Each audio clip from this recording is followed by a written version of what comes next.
When you hear call time, what does that mean? So I didn't know really what call time was until I was elected and sworn in to become a member of Congress. And the real first orientation that I had up on the Hill by our leadership in the Democratic Party in the House of Representatives, and by the way, the same thing goes on the Republican side of the Hill, was they kind of broke out for the newly elected members of Congress. Here's what we want you to do during your day. So in the morning, we want you to go to what is known as a PAC breakfast. You're going to meet with lobbyists for the different industries and corporations and special interests who have business on the Hill. Get to know them, introduce yourself, tell them who you are, and then that's going to lead to the next thing on your calendar, which is call time.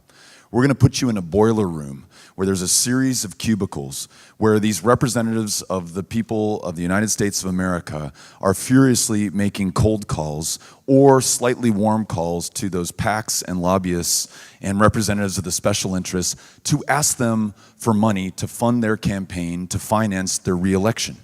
And then you may go into the office, you may go to the floor and take some votes, and then we want you back to what they call the DCCC to do some more call time.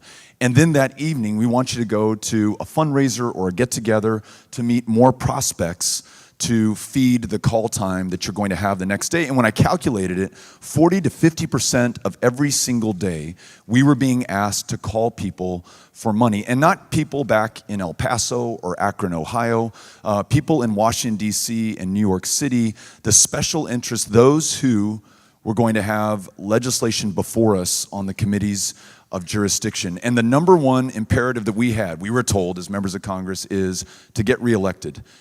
I think most people probably also don't know what dues are. Right. So tell people what dues are and how those influence call time and fundraising and lawmaking.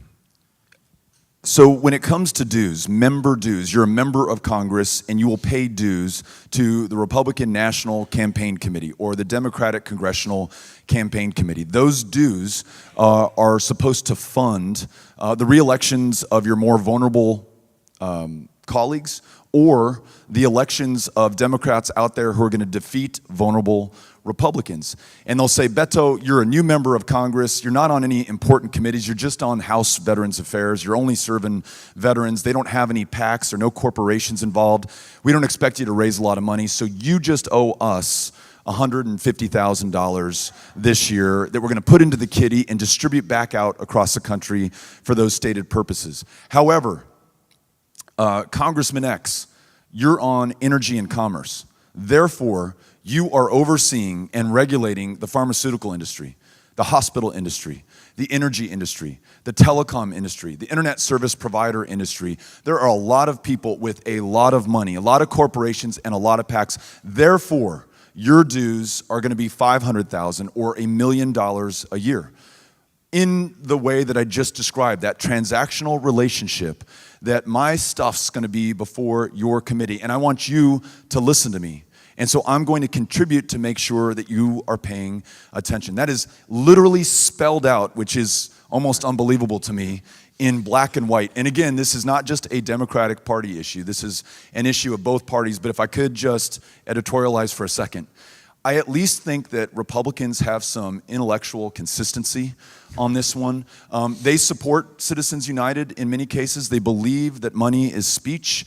Corporations are people, and therefore corporations should be able to spend unlimited amounts of money to purchase the outcomes of our elections. Democrats decry this stuff. The sky is falling. This is the worst thing that ever happened to our democracy, but I'm not going to unilaterally disarm, and I got to keep playing this game until we get in power, and then once we do, we'll change the system.